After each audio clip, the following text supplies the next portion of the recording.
నమశంకరాయ. వీక్షిస్తున్నటువంటి ప్రేక్షకులకి జూన్ 21వ తారీఖు రోజున అద్భుతమైనటువంటి రోజండి. అంటే ఆదివారము సప్తమి తిథి కలిసి వచ్చినటువంటిది. పైగా 9:33 వరకు పుబ్బా నక్షత్రం, పూర్వ ఫల్గుని నక్షత్రం ఉంది. తదనంతరం ఉత్తరా నక్షత్రం ప్రవేశం చేస్తుంది. కాబట్టి ఈ రోజుకున్నటువంటి విశిష్టతలు మీకు తెలియచేసే ప్రయత్నం చేస్తాను. ఈ కార్యక్రమాన్ని ఆశాంతం వీక్షించండి. ఎందుకనంటే ప్రతి వాళ్ళు సమస్యలు ఉంటాయండి. మీకు ఉంటాయి, నాకు ఉంటాయి. సమస్య లేని మానవుడు అంటూ ఉండడు. కానీ ఆ సమస్యల నివారణకి కొన్ని అలభ్య పుణ్యతిథులు, అలభ్య యోగాలు అనేటివి కొన్ని వస్తూ ఉంటాయి. ఆ సమయంలో మనం కొన్ని కార్యక్రమాలు చేయాలి.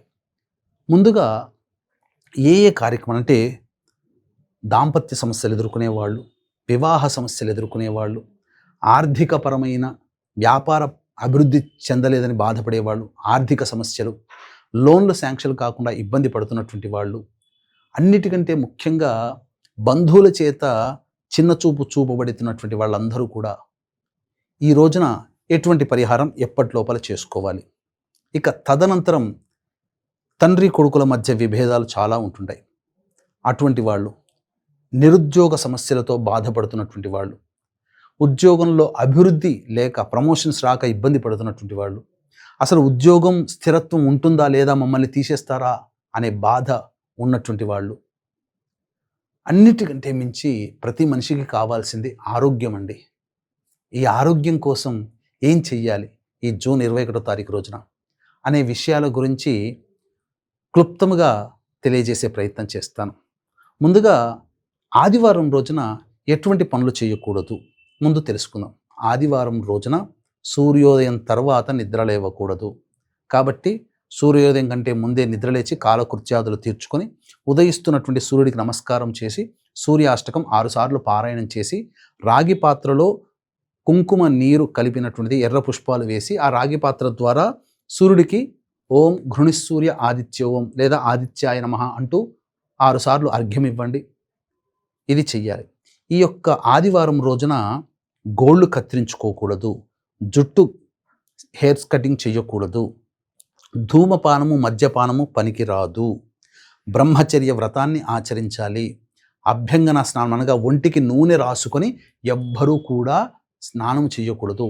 అసలు ఈరోజు మొత్తము తలకి నూనె పెట్టకూడదు. మధ్యాహ్నము అస్సలు నిద్రపోకూడదు. అవకాశం ఉంటే సూర్యోదయం నుంచి సూర్యాస్తమయం వరకు చక్కగా ఉపవాస నియమాన్ని పాటించి చంద్రదర్శనం చేసుకొని భోజనం చేయండి. అలాగే ఈ రోజంతా కూడా విష్ణునామస్మరణ చేయండి. తప్పకుండా ఆ సూర్యుని యొక్క అనుగ్రహం కలుగుతుంది. సూర్యుడంటే కేవలం ఆరోగ్యమే కాదండి. సూర్యుడంటే ఆయుష్నిస్తాడు, ధనాన్ని ఇస్తాడు, కీర్తి ప్రతిష్టలను ఇస్తాడు, ఉద్యోగ స్థిరత్వాన్ని ఇస్తాడు, కుటుంబ సభ్యుల మధ్య అరమరికలు లేని ప్రేమ తత్వాన్ని పెంపొందింపచేస్తాడు. కాబట్టి ఈ విధంగా చెప్పినటువంటి నియమాలు పాటించండి. అయితే వీక్షించేటువంటి ప్రేక్షకులు కూడా గమనించాల్సినటువంటి అంశం ఏంటంటే ఈ యొక్క భానుసప్తమి అనగా 21వ తారీఖు రోజున ఏర్పడుతుంది. తర్వాత 22వ తారీఖు ధూమవతి జయంతి, శుక్ల అష్టమి, జ్యేష్ఠమాసం.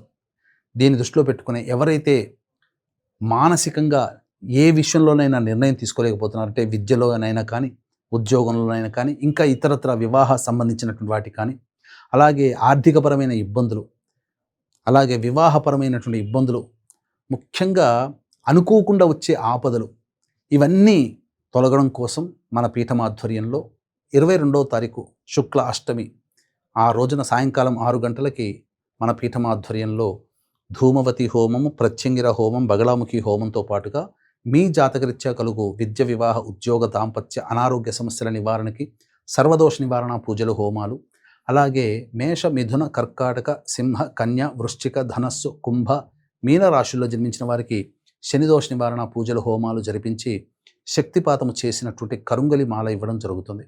అవకాశం ఉన్నటువంటి వాళ్ళు స్క్రీన్పై కనిపిస్తున్న నెంబర్కి కాంటాక్ట్ చేసి జూన్ 22వ తారీఖు సాయంకాలం 5 గంటల లోపల మీరు గోత్రనామాదులు నమోదు చేసుకోవచ్చు.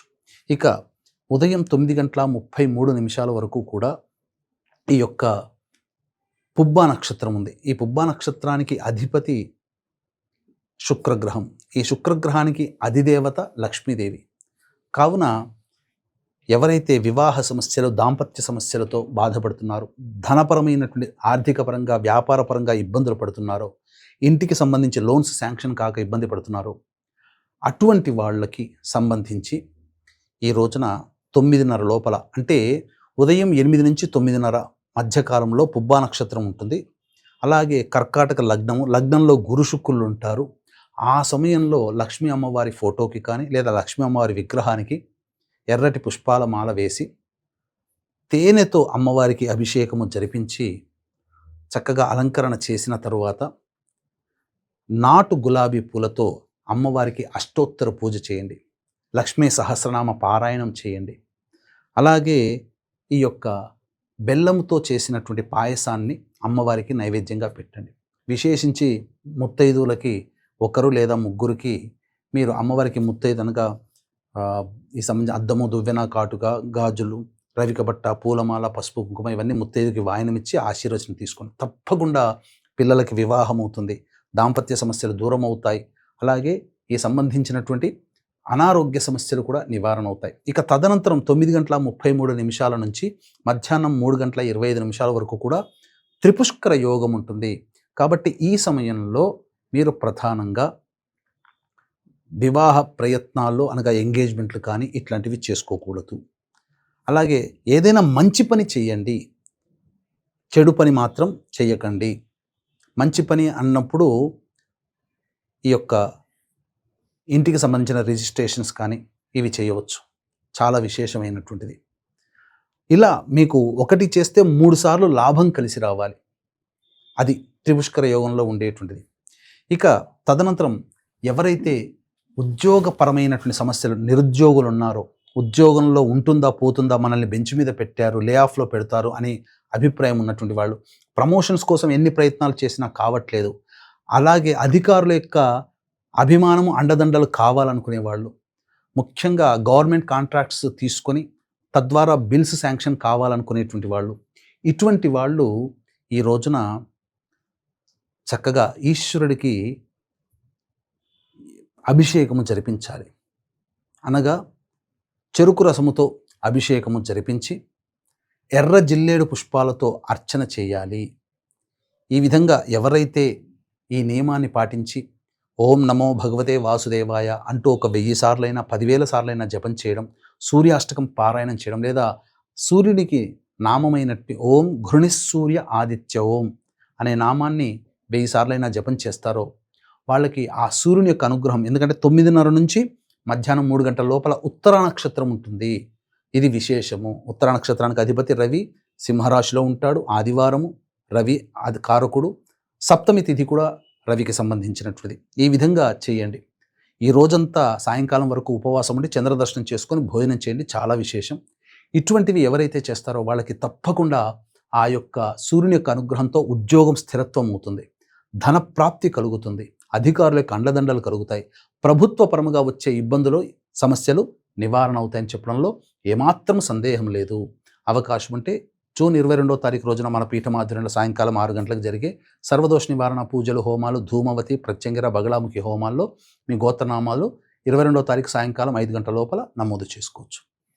సర్వం శ్రీ ఉమామహేశ్వర పరబ్రహ్మార్పణమస్తు.